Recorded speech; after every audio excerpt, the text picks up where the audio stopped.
Hey everyone, I decided to do a quick video showing off some of the Smith Wessons that I've purchased throughout the years. This doesn't include all of them. There are a few that I got rid of for different reasons.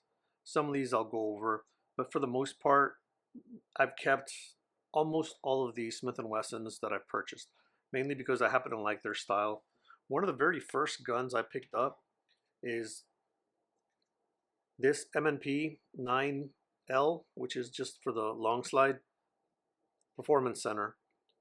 I got this because I fell in love with it. I went to the range with somebody. They were there to shoot a couple of shotguns. While they were doing something, I forgot what, I started looking at just the guns, used gun section, then the new gun section. Then I kept kind of going back to this one. Obviously didn't come with any of the accessories. I did buy it new. But the slide serrations, the stainless steel barrel, all the other guns had just standard black barrels. But it really just, something about it just called out to me. And at the price, I ended up paying MSRP. I didn't know any better. I was new to guns, so I paid a little over $800 for this gun. Now, of course, the gun is unloaded for the YouTube that pretends they care about rules. But this was my very first handgun. Before I added anything to it, it was, of course, just what you would call just a plain Jane, if you could call it that, just Smith & Wesson M&P9. I took it to the range. When I first got this, I was so happy because it was the exact gun I wanted. I saved to get exactly the one that I was looking at, as opposed to some of the other versions that they had. I would take this out to the range every payday. At the time, I was getting paid weekly, so every Friday, I would grab a box of ammo at my local academy, sports and outdoors, and take my range bag and I'd go shoot. I'd get home, change out of my work clothes, go to the range, be there for a little under an hour. Then I'd drive back home, clean my gun, and then I was up for whatever the family wanted to do. Once I got as good as I thought I was going to get, I wanted to get even better because I saw people online doing much better than I was. I'm like, how do these guys do it? Of course, later on, I found out they're full of crap.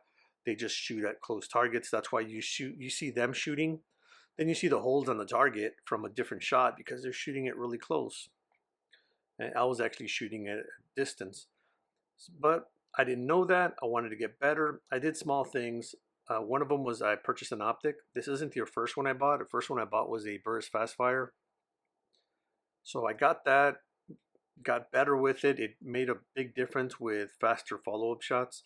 And then I got the Apex trigger. The Apex trigger made the biggest difference and it felt amazing in this gun. After I kept shooting it, I started getting more into guns, started looking things up about guns, and I was interested in carrying a gun. That's when I realized, well, this isn't the best thing for carrying. First thing I thought was open carry, but then as I read more and understood more, I don't want to carry a gun that has like a 2-pound trigger that's full size all the time, especially if I want to be able to be comfortable. You would be comfortable open carrying it, but you really can't feel comfortable if you're in a place where everyone's going to be staring at you for it. So I mean that type of comfort, social comfort versus just physical comfort. So I ended up making this my home defense gun as well as just a range gun, which I think is fine. If you're at home, someone breaks in, you're not going to be picky about what you get. You're going to get the first thing you can shoot. And this, at the time, of course, was the gun I could shoot the best. It was the only one. And it's a full-size grip, so perfect for home defense. I then added the light, disappearing on me. But this was pretty much the gun that I've been wanting, and this is the gun I knew I was going to be getting. So there went that. Now, let me turn this way. There you go. That way the gun's not disappearing on us.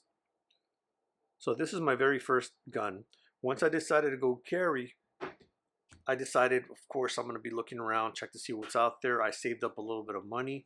I didn't want to have to resort to the cheapest thing that was out there or just what I could afford. So I made sure I saved enough. At the time, I knew that most guns were somewhere between $400 to $600, so I made sure I saved over that. That way I wouldn't be limited to the price. I ended up coming home with the M&P Shield. This is what it's become.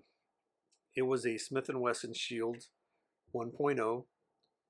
and I liked it a lot. Out of the box, I could just shoot that gun. It felt amazing in my hand, which is the main reason I picked it up. Like Paul Harrell would say, you know, this gun fits my hand better than that one does. Later on, I saw that the Shield Performance Center, which is what this slide is, had the serrated cuts. I wanted it to match my original. I switched that out. I went and bought another gun pretty much. I switched out the slides. I bought the Apex internals for my gun, and I switched those out as well. I then added some night sights. So when I added the night sights, I pretty much it was done with it. So this is what it's become. This is a combination of a M&P 1.0 Shield slide, Performance Center, Apex internals. Later on, the Shield Plus came out, so I went ahead and bought that, switched out the slide and the frame, and I got rid of the other Shield Plus slide with the 1.0 frame.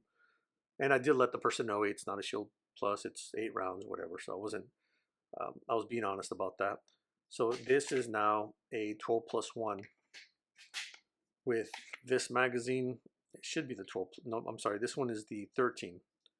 13+1. So it's 14 rounds with a Apex internals. I'd like this shoe better, so I left the Apex shoe, the trigger shoe on the other gun. So this was and is still my carry gun. Everything functions flawlessly. I've had this for quite a few years. I carry this all the time when I'm not carrying my P365 if I want something that's a little bit on the smaller side. Just very small modifications to, again, make it more comfortable for me. And I do like, I just wanted a stainless steel barrel, so I went and polished the bluing off, took it all off. Not a whole lot to it, but it is a very, very accurate, comfortable gun. If you were to get a gun, just have one carry gun, and you're new to guns, I would highly recommend the Shield Plus, even if it doesn't have these little extras. It's a great gun, I think, for the average size hand, male or female. After I got those two, I have a full size, I have a carry gun. I also wanted a revolver. So for the revolver, I kept looking, and I knew I had an idea that I wanted something small like the 360 or the Model 60. I ended up going with the 360. The one I was really looking for was the PD version, which is the, what is it, the lighter version. And this one's got a stainless steel cylinder, but it looks so good. And then with the stainless steel release and the trigger, I just thought it looked amazing. The only thing I did change out was the front sight. I put this fiber optic sight. It had a standard leaf style front sight, but it was like a bright orange. It looked fine. I just wanted the look of the 360 PD. And this, I think, came out just a little bit better. And this is the one that I have the story on, that I loved it so much because it was going for a little over $700. The guy selling it to me was just being a dick. I don't know why. He was just, not to me specifically, he just seemed like an ass. And he was being rude to everybody, his own family, and his daughter and his mother there. I ended up getting this for $357. They put the price and the caliber in the wrong spot. So the $700+ gun came out to $357. And I was happy. This is a great gun. I wasn't sure about the bird's head grip when I first got it. I wanted the flat one. But this little extra piece makes a huge difference for my larger hands. And it makes a good amount of difference when it comes to recoil. So if you are looking for something that's small, I'd recommend something like this, or what is it, I forgot the number on it. I think it's 17 or 57 or something like that. But it's the one that only does 38 special. I decided to go with 357 just to have the option of 2 calibers. And I've only shot 38 special like one time, one box of it. After that, I just buy nothing but 357 Magnum for it. That's what it's for. That's why I paid the extra, so why not use it? So that's my revolver. Then since I have a carry gun and a full-size gun, now I have a small carry revolver. I wanted a full-size revolver, and I settled on this Smith Wesson 686 Plus Deluxe. I think I got this for like $650 or $600. I got this in the $600 range. I'm not exactly sure how much, but if it was on the high or the low end, but it was a good deal, especially since these were going for about $800 at the time. So I looked out. The 686 Plus, if you don't know, is just that extra round, so it's 7 instead of 6 rounds. And the Plus, or not the Plus, but the Deluxe, is just this nice handle. It's a nice, like, rosewood wooden handle. It's really good. It does more than enough when you're shooting. One thing I would like, and this is kind of on all revolvers, like 1911s have the back strap like checkering. It'd be nice if revolvers offered that. And I know these are wood, but the way you can get some cuts on the sides, you could probably do with some on the front, just to give you a really, really nice grip. But the shape of this really sinks it into your hand anyway. You can really kind of choke up on the top of the gun here when you're shooting. So that's awesome. You don't have to worry about too much.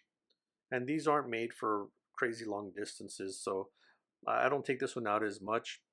I typically shoot 7 to 10 yards when I'm shooting some of these guns, but because 357 Magnum is not cheap, I don't take it out as often as I'd like to, but it's still a really, really fun gun to shoot when I do. And of course, because of the size and the weight, 357 doesn't kick nearly as hard as it does with that small 360 lightweight gun over there. I like the way it looks. I think it's not missing anything and it gives it a nice traditional look. So I'm going to leave it as is. I wanted a 1911, so I decided to go again with the Performance Center. Now I'm not picking them for their performance. I'm picking them because I like the way they look. What really got me, again, slide cuts. I like them. This isn't a ported barrel or anything, so there's no like function that you gain of that. Of course, a lighter slide maybe, but even that, I mean, I don't imagine that's going to be a lot anyway. It does have target sights. It did have originally a front blacked out sight, but I switched it out for this little fiber optic. And of course, it comes with the upgraded bushing and all of that. So this is a really nice gun. This is the 1911 that I wanted. I didn't want any other one. I was set on this. I know some people don't like the blue grips. They get rid of them pretty quick. I like it. It's one of the reasons that it got my attention. I like the blue. I like the fish scale. I like the slide cuts. I like that it's all like stainless steel. And it shoots as good as it looks. It's got a real clean 3-pound trigger. And this is the only Smith Wesson revolver that I have. I did think about getting that other one that's got like the brownish orange grips. I think the other one is the bobtail style carry gun, but I didn't feel the need that much to go get it. I upgraded my Bodyguard 1.0, got rid of it, got this 2.0. This one feels a lot better. The grip fits my hand really, really nice with this extended magazine. It like completely, it gives me a full grip and the gun almost disappears. It's 380, so it's already lower recoiling, but because it's also such a small gun in my hand, but it's a full-size grip, it's like the slides just moving back and forth in my hand. So the recoil is like quick and smooth is the best way I could describe it. It does have like a real fast feel to it, but again, because I'm like just got the entire gun engulfed, it's a really, really nice feel. Another one I picked up, this is one of the cheapest ones that I have, is this SD9VE. This one, of course, it's the 9mm. They do have the 40. Looks almost identical, just a little bit thicker. And I did small upgrades on it. One of the ones I think stands out the most is that guide rod. I think it makes it right there look kind of like a car. But this is an awesome, reliable gun. There's nothing wrong with this. If I had to just have this, I'd be fine with it. Fortunately, I have options, so that wasn't the case. But if you are on a budget, these roughly run about $300 brand new. I got this for $200 used, but it was in like new condition. Whoever had it never shot it.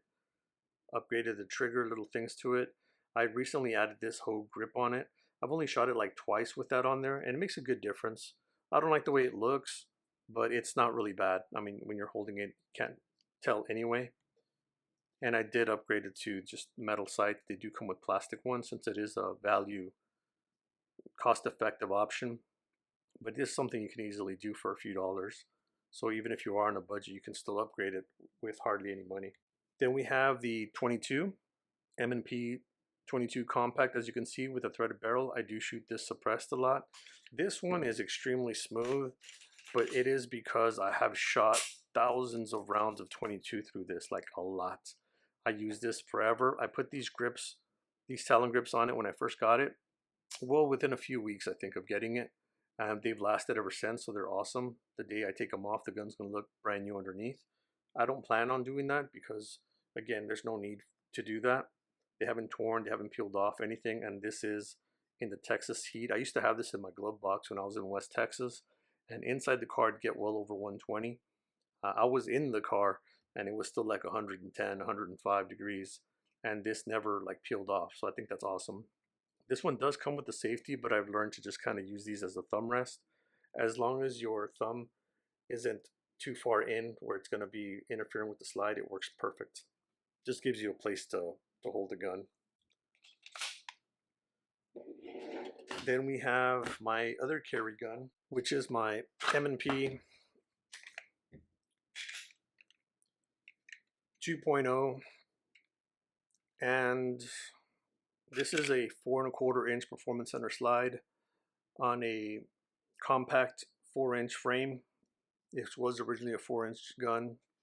I swapped it out again because I wanted the slide, so I bought another gun, switched them out, got rid of the other one. So at this point, it's 4¼ inch top slide, apex internals, trigger, and 15 round capacity. I like the 15 rounds for carrying. I'm hoping they make the metal one in a 15 round capacity, because right now they only have the metal in 17. Because the 15 round allows you to put this magazine and it's flush, so it doesn't stick out the side when you're carrying it appendix. And then of course I have my extended magazine also in the holster, but not on the gun. I do shoot this when I go to the range like that, because I want to make sure both magazines work. But whenever I have it just in the holster, that's what it looks like. I just go ahead and put that in there. That's it. That's what it looks like when it's in my holster. It's comfortable because this doesn't stick out the side. That little extra doesn't bother me at all. I don't even notice it. It's got that little claw to help kind of push it into like my body away from the shirt, so this doesn't stick out. It's not even noticeable at all, especially when you have a flush magazine. Those are my Smith & Wessons, the 360 PD, the Shield Plus with the upgraded or switched out slide, the SD9VE, the M&P 22 compact. You just saw the M&P 9 compact, the 1911 Performance Center, 686 Deluxe, 686 Plus Deluxe, M&P 9L, also Performance Center, and the Bodyguard 2.0. I didn't include my 15-22 pistol just because it's more of an AR style, and mentioning the other ones that I did get rid of, like the Bodyguard 1.0. That's it. Hope you enjoyed. Later on I'll do some with my other pistols, another just little show and tell here, and maybe I'll do one with the rifles as well. Let me know if I'm missing anything. I do know I want an all metal gun, just haven't gotten it yet.